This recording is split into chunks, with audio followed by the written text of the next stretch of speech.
Pai, eu oro aqui essa noite, para que tudo que vai ser falado aqui, possa entrar no bom depósito, que toda resistência maligna, que toda crença que for chocada aqui essa noite, seja destruída. Tua palavra diz que o Senhor é aquele que destrói sofismas e fortalezas. Senhor, a nossa intenção aqui não é ser alguém que vai incentivar, mas alguém que vai trazer na luz da tua palavra revelação bíblica sobre aquilo que o Senhor quer fazer nas nossas vidas. Eu oro para que meu irmão não possa entrar pelo viés do escândalo, mas que ele possa entrar essa noite pelo viés bíblico, receber, que ele não se sinta menosprezado, que ele não se sinta de alguma forma envergonhado ou minimizado, mas que todos nós possamos ouvir a tua voz, ouvir a tua palavra e sermos confrontados amorosamente, para que tudo aquilo que o Senhor quer fazer possa encontrar caminho pavimentado, para que a tua obra seja completa nas nossas vidas, em nome de Jesus. Amém. Amém? Amém? Como eu disse, a noite de hoje é uma noite muito especial. Eu vou falar de coisas que eu nunca falei aqui. E eu não quero te chocar, eu não quero alguma forma, te confrontar, ou na verdade, te afrontar. A diferença do afronta para o confronto é o amor. Eu não quero de alguma forma te afrontar. Eu quero trazer luz bíblica sobre esse assunto, sobre finanças. E sobre isso, eu quero construir algumas coisas com vocês aqui essa noite, porque eu acredito que pequenas transformações, pequenas mudanças trazem grandes transformações. Amém? Então vamos lá. Deuteronômio capítulo 15, verso 4. Diz assim: assim, não deverá haver pobre algum no meio de vocês, pois na terra que o Senhor, o seu Deus, está dando a vocês como herança, para que dela tomem posse, Ele os abençoará ricamente. No meio de vocês não deve haver nenhum pobre. Gravou isso aí? Amém? Ninguém se expressa. Ninguém se expressa. Tá bom? Palavra de Deus ao povo: quando eu colocar vocês na terra, mandamento, não pode ter pobre na terra da promessa. É um mandamento bíblico, mas a função de entesourar o pobre, de minimizar a pobreza dentro da terra, era uma obrigação do povo, não do Estado. Hoje, a gente inverteu esses valores. Hoje, nós depositamos a erradicação da pobreza ao Estado. Por isso que o nosso governo aposta em bolsas, em auxílios, para que seja erradicado a pobreza. Deus está dizendo para o povo: a responsabilidade é de vocês.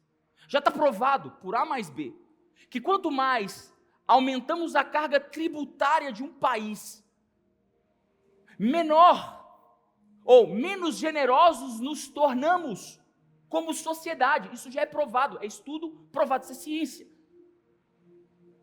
E com a ausência da generosidade, maior a pobreza, mesmo pagando mais impostos. Eu não estou aqui para discursar politicamente, essa não é a minha função. Eu não estou aqui para concordar, eu estou aqui para exercer Romanos capítulo 13, eu preciso orar pelas minhas autoridades. Pastor, eu não concordo, isso é decisão sua. O que Deus mandou você fazer é orar pelas autoridades instituídas por Deus. Ponto final. Se você concorda, dia 4 de outubro você vota diferente. Mas nós não estamos aqui para entrar por esse viés. Mas o mandamento de Deus é: no meio do povo não deve haver pobreza. Agora eu queria que você fosse um pouquinho mais adiante. Provérbios 28.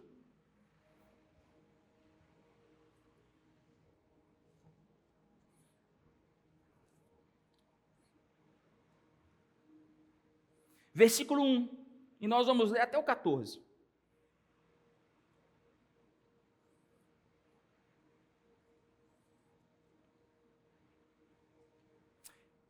Se vocês obedecerem fielmente ao Senhor, o seu Deus, e seguirem cuidadosamente todos os seus mandamentos que hoje lhes dou, o Senhor, o seu Deus, os colocará acima de todas as nações da terra.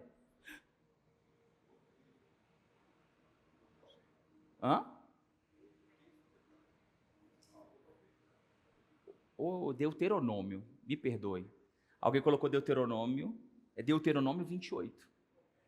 Provérbios 28. Está um pouquinho longe. Abre para mim, Deuteronômio 28, 1. Me perdoem. Agora está certo? Então vamos lá, vamos recomeçar. Irmão, de vez em quando dá essas falhas mesmo. Fica tranquilo. Se vocês obedecerem fielmente ao Senhor, seu Deus, e seguirem cuidadosamente todos os seus mandamentos que hoje lhes dou, o Senhor, o seu Deus, os colocará muito acima de todas as nações da terra. Todas estas bênçãos virão sobre vocês e os acompanharão, se vocês obedecerem ao Senhor, o seu Deus. Vocês serão abençoados na cidade e serão abençoados no campo. Os filhos do seu ventre serão abençoados, como também as colheitas da sua terra e os bezerros e os cordeiros do seu rebanho. A sua cesta e a sua amassadeira serão abençoadas. Vocês serão abençoados em tudo o que fizerem. O Senhor concederá que sejam derrotados diante de vocês os inimigos que os atacarem. Virão a vocês por um caminho e por 7 fugirão de vocês.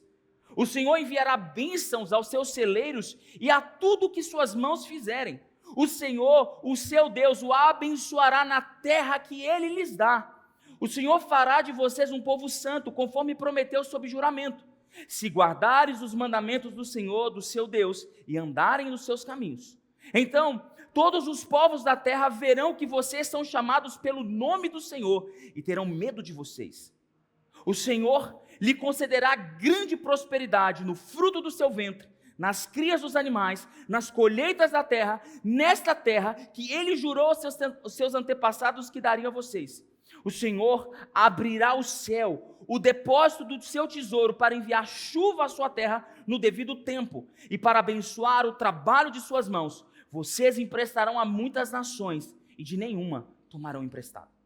O Senhor fará de vocês cabeça das nações e não cauda, se obedecerem os mandamentos do Senhor, do seu Deus, que hoje lhes dou, e os seguirem cuidadosamente. Vocês estarão sempre por cima e nunca por baixo. Não se desviem nem para a direita e nem para a esquerda de qualquer dos mandamentos que hoje lhes dou, para seguir outros deuses e prestar-lhes culto. Amém? Agora eu queria que você abrisse em Provérbios. Provérbios, capítulo 3, verso 9.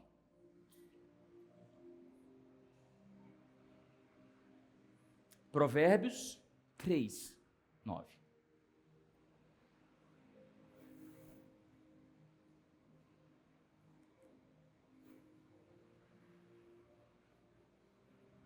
Se vocês quiserem colocar aqui na mídia, Provérbios 3, 9. Isso, não, é Provérbios 15. Provérbios 3, verso 9. Aí.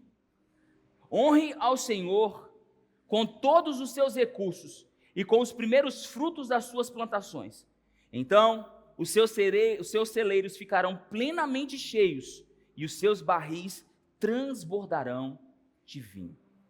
Amém? Amém? Agora eu queria que vocês abrissem comigo em Isaías. Eu sei que eu estou atualizando a sua leitura bíblica da semana. Contaram para mim que você não leu Bíblia essa semana. Então nós vamos ler Bíblia bastante hoje. Amém? Isaías capítulo 1, verso 19. Já está aqui. Se vocês estiverem dispostos a obedecer, vocês comerão os melhores frutos dessa terra.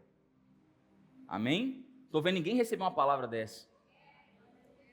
Agora, eu queria que você abrisse o último texto que nós vamos ler hoje. 2 Coríntios capítulo 9.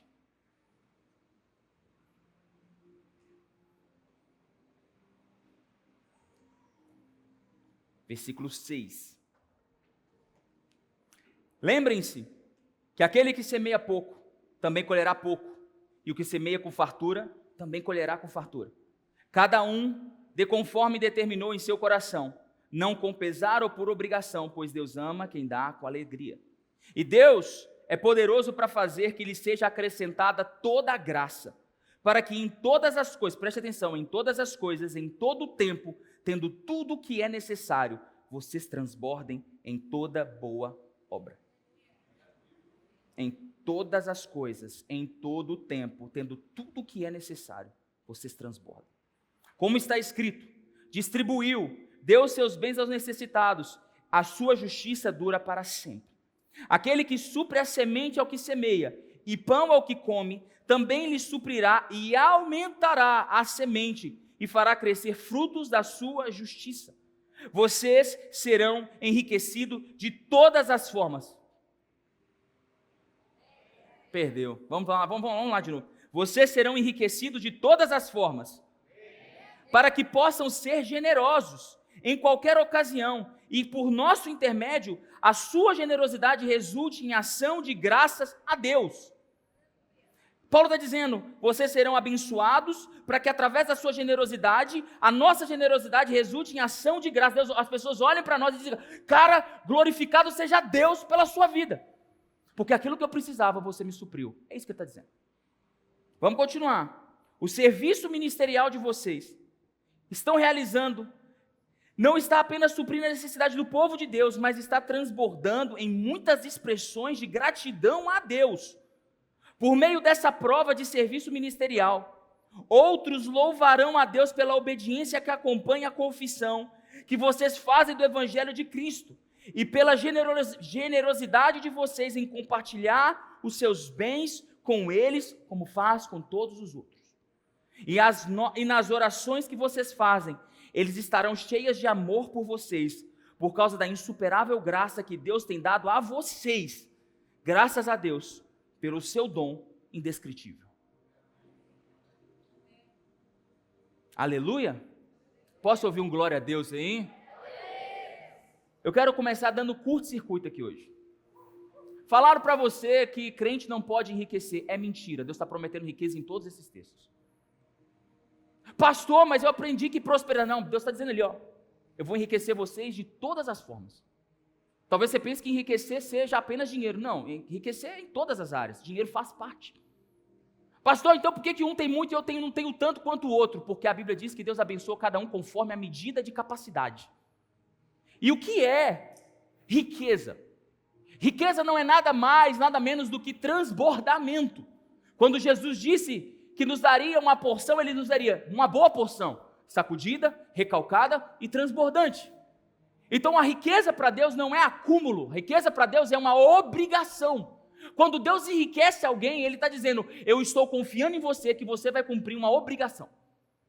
A gente pensa que riqueza é acúmulo, não, agora eu estou próspero para viver uma vida boa. Não.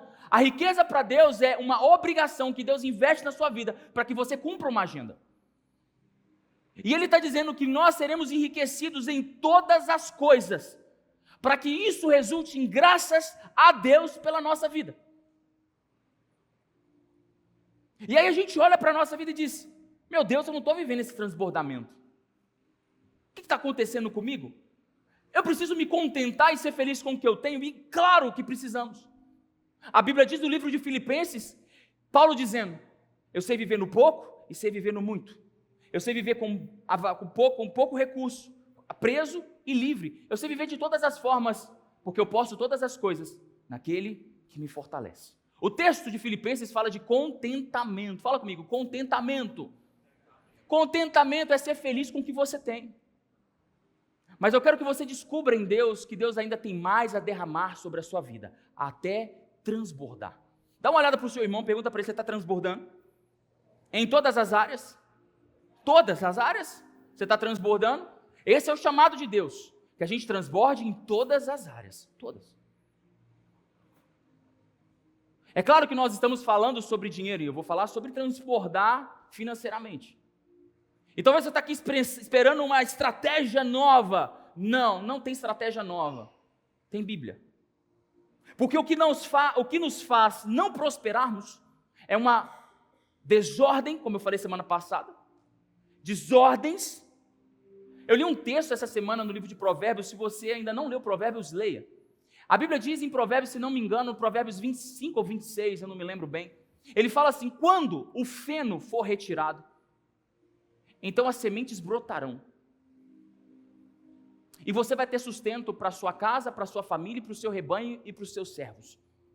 Salomão está dizendo que o problema de você não ter o sustento, de você não ter provisão e não ter transbordamento, não é sobre o muito trabalhar, mas sobre as pendências, porque o feno é a pendência, é a casca, é a sujeira, é aquilo que deveria ser juntado e dado ao gado como trabalho. Ele está dizendo, quando você não tira o feno, quando você não tira a sujeira, quando você não limpa o campo, você não permite que as coisas novas brotem. O grande desafio da prosperidade em Deus não está em produzir coisas novas, mas organizar o que já tem. Uma vida organizada em si é uma vida próspera. E vida organizada não é apenas orçamentária, uma vida organizada fala de casamento, relacionamento com os filhos, um relacionamento íntimo com a sua esposa, com o seu esposo, um relacionamento amoroso com o seu filho. Uma vida de crescimento profissional, todas as áreas. E muitas vezes nós negligenciamos em nome de outras coisas, como por exemplo, eu deixo de ter tempo de qualidade com meu filho, porque eu preciso trabalhar para sustentar o meu filho, mas talvez o seu filho precisa de você, cara. Ele não precisa do seu dinheiro, ele precisa de você. Talvez a sua mulher não precise de uma roupa nova, de um vestido novo, ela precisa de você. E em nome de outras prioridades, a gente tira e de ordem outras prioridades. Deus é um Deus de ordem. 1 Coríntios capítulo 13 diz, Deus é um Deus de ordem. Uma vida em desordem desonra a Deus.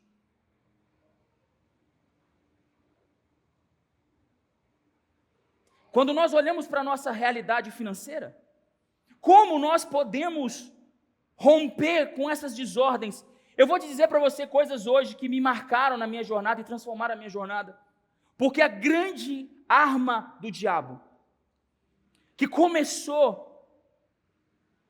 lá no livro de Daniel, a Bíblia fala no livro de Daniel, quando Daniel começa um jejum de 21 dias, a Bíblia diz, no livro de Daniel, que o anjo desce e diz para Daniel, Daniel, por 21 dias eu quis estar com você, desde o primeiro dia Deus liberou para que eu estivesse aqui. E hoje eu consegui chegar porque Miguel foi liberado para lutar a sua guerra. Ele veio, lutou e agora eu estou aqui. Mas eu preciso voltar, porque ele vai derrotar o príncipe da Pérsia, mas vai se levantar o príncipe da Grécia. Quem é o príncipe da Grécia? Talvez a gente olhe sobre a Grécia caiu e o Império Romano nasceu, mas você talvez não saiba que o Império Romano ele assimilou toda a cultura grega. Os deuses gregos são os mesmos deuses romanos, só que nomes mudados. É como se Deus estivesse dizendo ali, vai chegar um outro príncipe, e esse príncipe ainda não foi destronado. Nós vemos o Deus, o príncipe da Grécia agindo nas nossas vidas até hoje. Quando o príncipe da Grécia, onde surgiu o humanismo, a filosofia, que sobrepôs a ideia e o evangelho de Deus, isso opera na nossa vida até hoje. O príncipe da Grécia ainda é um dos pilares que sustentam a miséria no povo de Deus, porque quando nós deixamos de acreditar no poder do evangelho para acreditar na ciência humana ou para acreditar na filosofia humana, nós deixamos de abraçar a grande chave do evangelho, que é, não precisa ter lógica, eu só preciso acreditar. E lá no livro de Daniel, até hoje isso perdura, porque o príncipe da Pérsia foi derrotado, mas o príncipe da Grécia se levantou.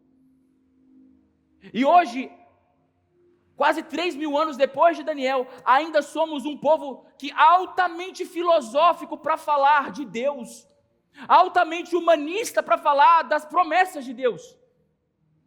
Nós olhamos e somos cartesianos para dizer, não tem como Deus me abençoar, eu não nasci pobre, vou viver pobre, vou morrer pobre. Eu nasci e sofri, e agora não tenho como me libertar desse sofrimento que eu estou carregando.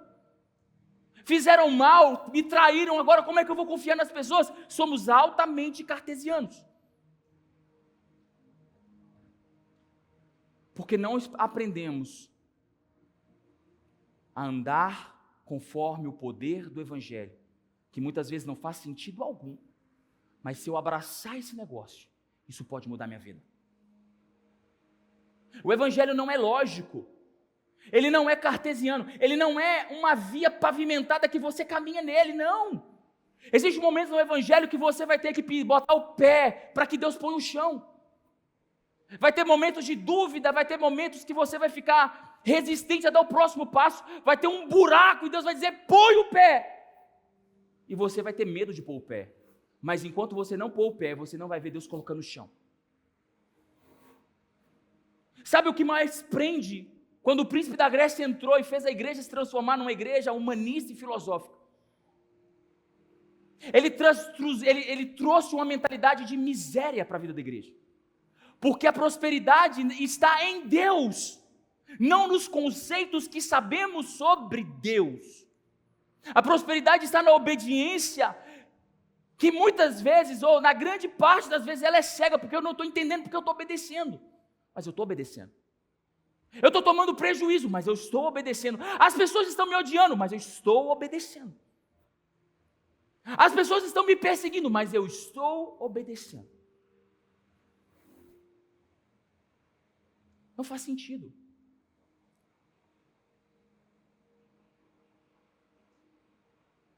E não é para fazer mesmo.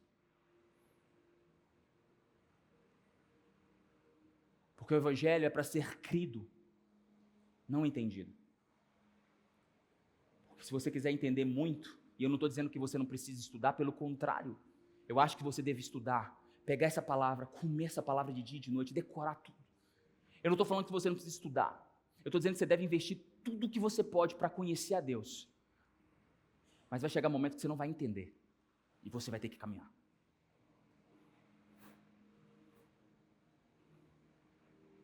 Porque isso fala sobre confiar, sobre fé. A Bíblia diz por 5 vezes ou 6, o justo viverá pela fé. Quem aqui nunca passou um momento que precisou dar um salto de fé na sua vida? Confiar quando já não era mais possível confiar. Acreditar quando já não era mais possível acreditar. Levantar a mão quando já não fazia mais sentido. Pedir perdão para alguém que não fazia mais diferença. Todos nós, em algum momento, precisamos dar um salto de fé. Todos nós, em algum momento, precisamos pisar no vazio para ver Deus colocando no chão. Humanamente não vai fazer diferença, não vai fazer sentido. Mas é necessário. O mundo vai dizer para você, você não pode, porque não faz sentido. E Deus vai dizer, vamos lá, campeão, põe o pé que eu estou com você. Tem muita gente aqui esperando que Deus abra um caminho para que ele possa passar. Dizendo, Deus, se o Senhor estiver comigo, eu vou atravessar esse rio. Só que Deus já está do outro lado te esperando. Tem uma música que nós cantamos, que se ele não nos fizer, se ele não abrir um caminho, alguém aí me lembra, se ele não abrir o caminho no meio do mar, ele vai me fazer andar por cima das águas. Nós só vamos experimentar o impossível quando nós desafiarmos a nós mesmos a dar passos que nós não entendemos, mas obedeceremos. Talvez você está aqui hoje e você está dizendo para você, para muitas áreas, para essa área financeira na minha vida, não tem jeito. Eu nasci assim, eu já me fiz, eu já me esforcei, eu já fiz isso, eu já fiz aquilo, eu quero te desafiar aqui hoje a obedecer. A obedecer como você nunca obedeceu. A obedecer radicalmente, como você nunca fez antes. Não, irmão, eu não estou falando de dízimo e de oferta. Isso aí você vai fazer. Estou dizendo para você em obedecer mandamentos. Em obedecer a voz do Espírito Santo. Abrir o seu coração e pedir perdão para quem precisa. Consertar com quem precisa. Tratar o que precisa. Tirar a poeira, a sujeira debaixo do tapete. É isso que eu estou dizendo. O que nos faz sermos presos é um espírito chamado espírito da miséria. Porque a mentalidade de Deus é uma mentalidade de nobreza. Deus nos chamou para sermos governadores. Quando Ele estabelece o mundo, e Ele lá em Gênesis, Ele estabelece o mundo, Ele dá uma ordem para o homem. Governará sobre as aves dos céus, sobre os peixes dos mares, sobre os animais da terra, sobre a terra e sobre o réptil que se arrasta sobre a terra. Deus está dando uma ordem, você vai governar. Fala para o seu irmão, você nasceu para governar. O problema é que o espírito da miséria diz para mim que eu preciso apenas sobreviver. Tem muita gente que está vivendo uma vida de sobrevivência. Só trabalha, só consegue fazer o necessário. E muitos de nós não conseguimos fazer nem o necessário. A gente se esforça e não consegue fazer nem o necessário. Aí a gente vem para o culto e vê um pastor desse tamanho falar para você que você tem que transbordar. Como que eu vou transbordar? Não estou conseguindo nem pagar minhas contas. Sim, irmão, é isso mesmo. Existe um chamado de Deus para que haja transbordamento na sua vida. Deus te chamou para transbordar. E se você não está vivendo isso, é porque existe algo a ser tratado na sua vida aqui hoje. Existe algo a Deus para falar com você aqui hoje. Porque talvez a sua mente ainda é uma mente presa pela sobrevivência. Pessoas que são governadas pela miséria têm medo e se autopreservam. Elas têm medo de acabar. Elas não conseguem ser generosas, porque se ela for generosa em algo, ela tem medo que falte amanhã. Tem muita gente assim. Alguém aqui passeando no centro da cidade ou nos bairros, vocês já viram os mendigos que andam com um carrinho de compra? Já viram? Carregando um carrinho de supermercado. Eu não sei se você sabe quanto que custa um carrinho de supermercado daquele? R$600. Tem uns mendigos melhor do que nós, né? Carregando um carrinho de supermercado. E tudo aquilo que ele precisa está ali dentro. Colchão, comida, compra, tudo que ele precisa está ali dentro. E eles vão sem destino, carregando um carrinho e protegendo, se preservando. Tem muita gente com um carrinho daquele, vivendo a sua vida espiritual, vivendo a sua vida emocional, vivendo o seu casamento como um mendigo sem destino, sem saber para onde ir, tentando se preservar para não perder o resto que lhe falta. Porque não entendeu que Deus te chamou para transbordar, não te chamou para se auto-preservar. A Bíblia diz que Deus é generoso. Ele diz: o pão nosso de cada dia nos dá hoje. Quem te dá o pão de cada dia não é o seu trabalho. Quem te dá o pão de cada dia é o Senhor.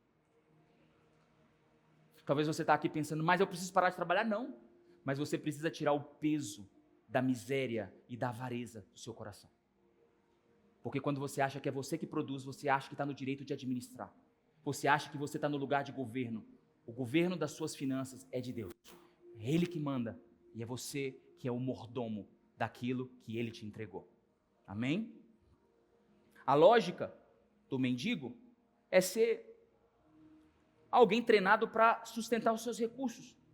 Ele busca sobrevivência e o que norteia as suas decisões é a necessidade. Quantas pessoas aqui tomam decisões baseadas na sua própria necessidade?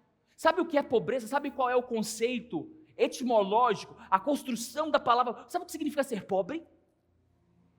Alguém sem alternativas. Sabe o que é verdadeiramente ser pobre? Viver uma vida sem alternativas.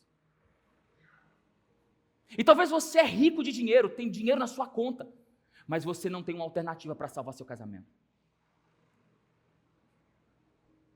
Talvez você tenha muito dinheiro na conta bancária, mas você não tem uma alternativa para sair da depressão. Você não tem uma alternativa para ter amigos. Sabe o que é pobreza? Não ter alternativas. Dá um toque no ombro do seu irmão. Diga para ele assim: Deus vai te dar alternativas e prosperará o seu caminho, em nome de Jesus. Aleluia! Vocês estão vivos? Sabe o que a igreja ensina sobre finanças? Que nós temos que sofrer. E é por isso que muitos de nós clamamos por volta logo, Jesus. Maranata, hora vem, Senhor Jesus, me tira desse sofrimento. E o arrebatamento que nós esperamos é mais uma fuga do que um propósito. Porque a nossa intenção é fugir do sofrimento. Nossa intenção não é estar com Jesus.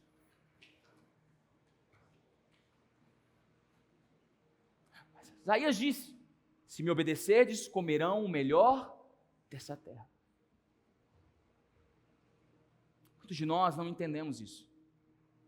Somos criados para viver apenas o suficiente. A gente foi treinado apenas para conseguir pagar as nossas contas. E nos esquecemos que a Bíblia está dizendo para mim que Deus me chamou para transbordar.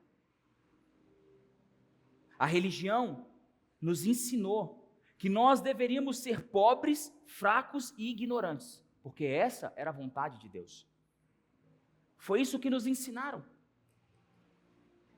Na verdade, o espírito da pobreza levantou evangelistas dentro da igreja para nos ensinar que se nós fôssemos fraquinhos, pobrezinhos, coitadinhos, sem alternativas, Deus estava com a gente. Mas a Bíblia diz: vocês serão enriquecidos em todas as coisas. Acho que eu vou falar para o povo de cá. Vocês serão enriquecidos em todas as coisas.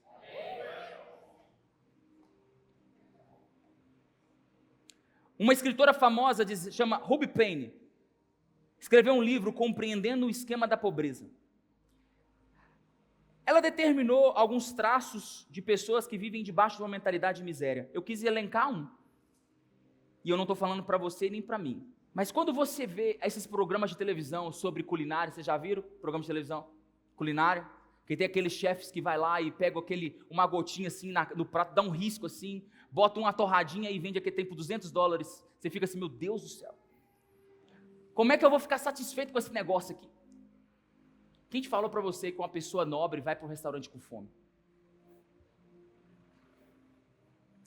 Ruby Payne, no seu livro, ela escreve que a mentalidade miserável me faz ir para um restaurante para dar prejuízo. Porque o foco não está na qualidade, o foco está na quantidade de comida que eu como. Eu tenho certeza que algum dia você já foi lá no Espetos e disse assim: vou ficar sem comer o dia inteiro, porque hoje eu vou dar prejuízo. Eu tenho que pagar tudo que eu vou comer lá hoje, que é caro, então eu tenho que comer tudo que eu puder. Aí você come, depois você vai lá e me dá um abacaxi aqui para fazer digestão. Porque o seu foco está em não perder. O seu foco está não em se alimentar. Você sabe que você vai passar mal no outro dia, mas você come. Come ou não come? Você sabe que aquela quantidade de comida vai te fazer empazinar, vai te dar uma má noite de sono. Você vai ficar pesado o dia inteiro no outro dia, não vai conseguir produzir no seu trabalho, vai ser tudo ruim, mas você pagou, você precisa comer. Sabe quem é assim? O pobre.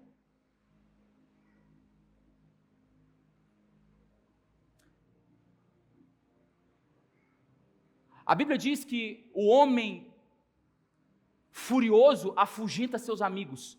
O homem iracundo, ele suscita contendas. Mas a Bíblia diz em Provérbios, diz: quem ficará na presença do invejoso? Porque a inveja é um dos piores sentimentos que nós podemos lidar. A inveja é tão ruim que quando a gente sente, até nós mesmos ficamos constrangidos. É ou não é? Você vê um irmão ganhando uma coisa ou prosperando do seu lado, você fala assim: Deus, eu não quero sentir isso. Mas lá dentro ecoa uma pergunta dizendo: Deus, e eu? Quando que vai ser? Até nós, quando sentimos inveja, ficamos constrangidos.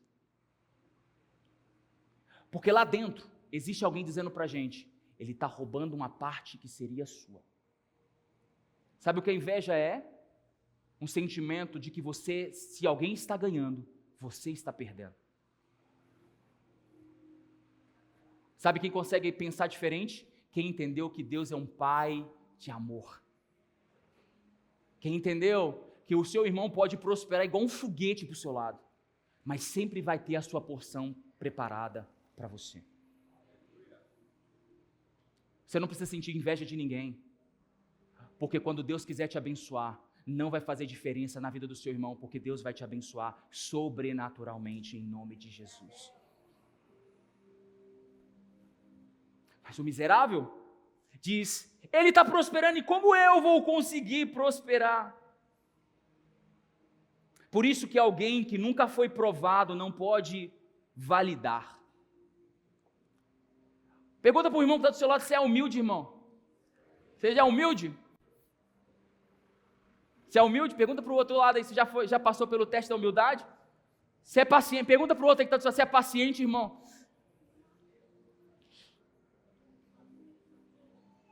Tem gente que fala, vamos melhorar a pergunta? Vamos melhorar a pergunta? Vamos melhorar? Pergunta para o irmão que está dizendo, você é generoso, meu irmão? Você é generoso? Se a generosidade está ligada ao transbordar de Deus, eu vou melhorar a sua pergunta agora. Quem aqui já transbordou para passar pelo teste da generosidade? Porque talvez você está falando que você é generoso, mas você nunca transbordou. Você diz, o dia que eu transbordar, eu vou ser generoso. Ninguém pode assumir nada que não foi testado.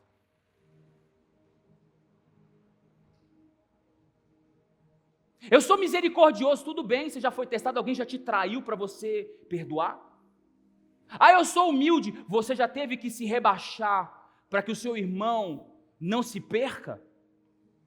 Ah, eu sou manso, você já teve que calar suas emoções alguma vez para provar sobre a sua mansidão? Você não pode assumir nada que você não foi testado. Tem muita gente aí achando que é generoso, e eu vou te dizer, para você ser generoso, tem um teste. Pastor, eu ainda não fui generoso. Você não foi generoso porque você não foi fiel. Mas pastor, eu sou fiel. A Bíblia diz, sede fiel no pouco. Lembra aí, sede fiel no pouco. Se você não está no muito ainda, alguma coisa está acontecendo no seu processo.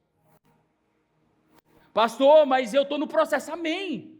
Porque talvez o muito para você não seja o meu muito, e o meu muito não seja o seu. Mas o muito é olhar para o meu passado e dizer, cara, glória a Deus, de onde Deus me tirou e para onde Deus está me levando. Mas o que Deus está dizendo é, se houver fidelidade, aonde você está, eu prospero. Tem muita gente agarrada no processo, achando que Deus vai prosperar, e quando eu prosperar eu vou fazer. Eu tenho uma má notícia para te dar. A sua prosperidade está ligada à sua fidelidade. E é no pouco que nós provamos a nossa fidelidade. É quando o casamento está em crise que nós provamos a nossa fidelidade. É quando a palavra aparentemente nunca não vai conseguir se cumprir que nós provamos a nossa fidelidade. É quando as contas não batem se eu dizimar que eu provo a minha fidelidade. É no pouco que eu provo, não é no muito. No muito é muito fácil.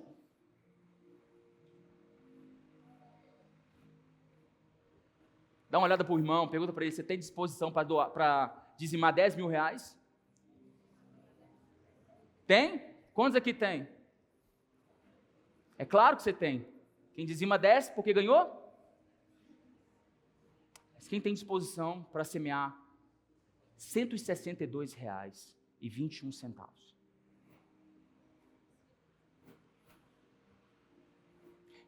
Que para a maioria de nós não dá para pagar as contas de casa. É ali que Deus está te vendo, irmão. É ali que Deus está te enxergando. Não é no muito, não é no seu coração. É olhando para você e dizendo, eu quero ver se nessa situação Ele vai me honrar.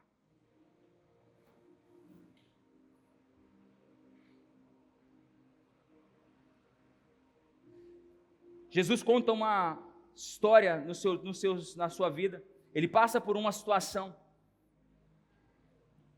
E essa situação fala muito mais de nós do que de Jesus.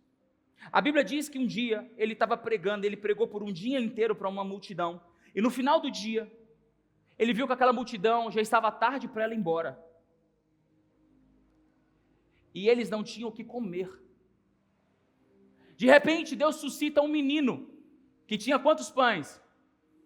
E quantos peixes? Alguém apareceu com uma ofertinha. Os discípulos, o mais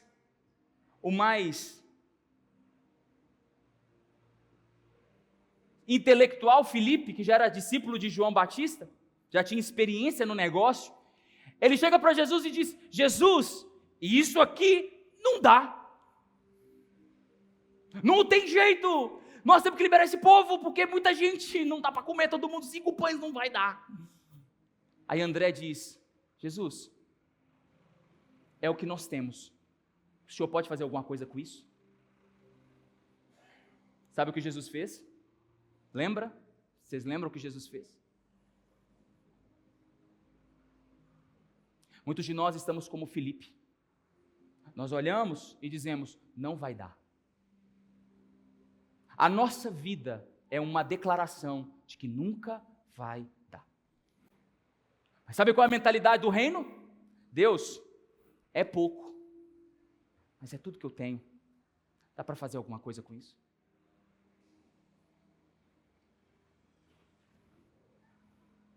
Dá para fazer alguma coisa com o que eu tenho, Jesus? Sabe qual é a resposta de Jesus?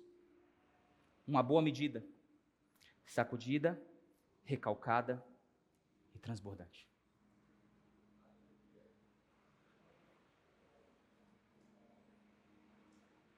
Sabe o que mudou para Filipe e André? A mentalidade.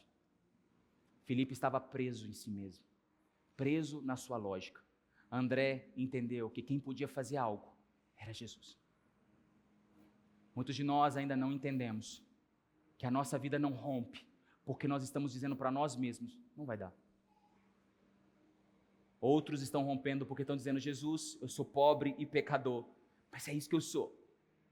Dá para fazer alguma coisa com a minha vida? Jesus disse, é claro, eu transformo todas as coisas. A escolha é nossa. Viver uma vida miserável. A escolha é nossa de vivermos uma vida cartesiana. A escolha é nossa de viver uma vida razoável, dentro da razoabilidade. A decisão é nossa em vivermos uma vida de fé. Mas eu quero que você entenda que miséria não é a ausência de dinheiro. Miséria é uma disfunção da mentalidade do reino de Deus. É alguém que não pensa como Deus pensa. É alguém que olha para a situação diferente daquilo que Jesus olha. Pessoas miseráveis sempre vão procurar oportunidades em pessoas e em lugares. Um miserável sempre está buscando uma forma de ganhar alguma coisa em algum lugar ou com alguém. Uma pessoa que entendeu quem Jesus é, ela não procura oportunidades, ela não procura ganhos, ela trabalha por nobreza, então são os lugares que precisam dela. Tem uma história bonita em Gênesis, um menino que foi vendido como escravo pelos seus irmãos, lembram disso? Chegou um dia que os irmãos, movidos por necessidade, foram atrás de comida, mas um país inteiro, por causa da mentalidade daquele menino, precisou dele. Talvez você está dizendo, Deus, eu preciso mudar de cidade, Deus, eu preciso mudar de trabalho, Deus, eu preciso mudar de amigos, e Deus está dizendo, eu preciso mudar você, porque se eu mudar você, são as pessoas que vão precisar de você, e você vai se tornar alguém que as pessoas vão cercar, porque vai fluir oportunidade através da sua vida. Você vai transportar. Deuteronômio eu li, mas em uma outra versão diz que as bênçãos vão correr. Fala para o irmão que está do seu lado, você não vai precisar mais correr, irmão. As bênçãos correrão e te alcançarão. Se a gente entender que obediência, fidelidade e obediência é que vão mudar a nossa realidade. Eu estou te chamando aqui hoje para abandonar esse sentimento que você carrega de que as coisas vão faltar. Eu estou aqui hoje para te dizer que esse pensamento que você tem que não tem mais jeito é a pobreza dizendo para você que não tem mais jeito. Se você está aqui e dizendo, pastor, eu já tentei de tudo e eu não consigo, eu quero te dizer que quem está te falando isso é o espírito da miséria. Deus sempre vai ter uma porta de escape e de livramento para a sua vida, em nome de Jesus. Amém? Quem está vivo aí? Quem está vivo aí? Eu quero te convidar a ficar de pé.